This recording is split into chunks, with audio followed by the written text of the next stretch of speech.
அந்த நாட்டில் 2 வைத்தியர்கள் இருக்கிறாங்க. ஒருத்தர் ரொம்ப திறமையான வைத்தியர், நிறைய நோய்களை குணப்படுத்தி இருக்காரு. ஆனால் அவர் இன்னும் ஏழ்மையில தான் இருக்காரு. இன்னொருத்தர் அரைகுறை வைத்தியர்.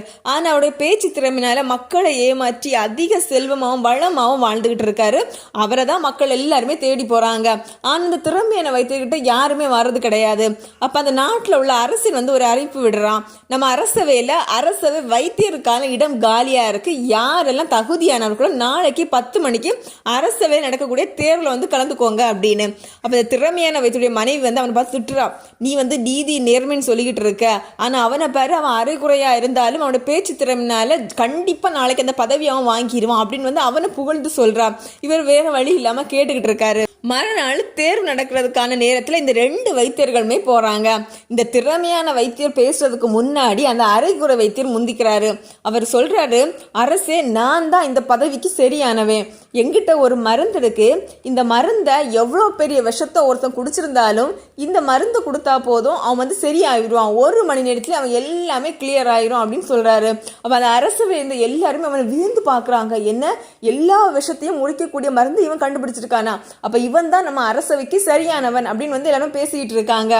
இப்போ அந்த திறமையான வைத்தியர் பேச ஆரம்பிக்கிறாரு.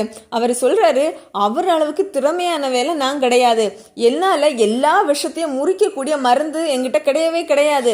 ஆனா என்கிட்ட ஒரு விஷம் இருக்கு, அந்த விஷத்துக்கு மருந்தே கிடையாது அப்படின்னு சொல்லிட்டு தன்னுடைய பேக்ல ஒரு சின்ன பாட்டில் எடுக்கிறாரு. ஒரு கிண்ணத்துல தண்ணி எடுத்து அந்த பாட்டில 2 சொட்டு அதில் விட்டுட்டு சொல்றாரு, இப்போ இந்த தண்ணியில நான் விஷம் கலந்துருக்கேன் அப்படின்னு சொல்லிட்டு அந்த அரைக்குறை வைத்தியனை பார்த்து நீட்டுறாரு. சொல்றாரு, எப்பா, இந்த விஷத்தை குடிச்சிட்டு உங்ககிட்ட தான் மாத்து மருந்து இருக்குன்னு சொன்ன இல்ல, அந்த மருந்தை குடிச்சு நீ சரியாகி காட்டு, இந்த போட்டியில நான் விலகிக்கிறேன் அப்படின்னு.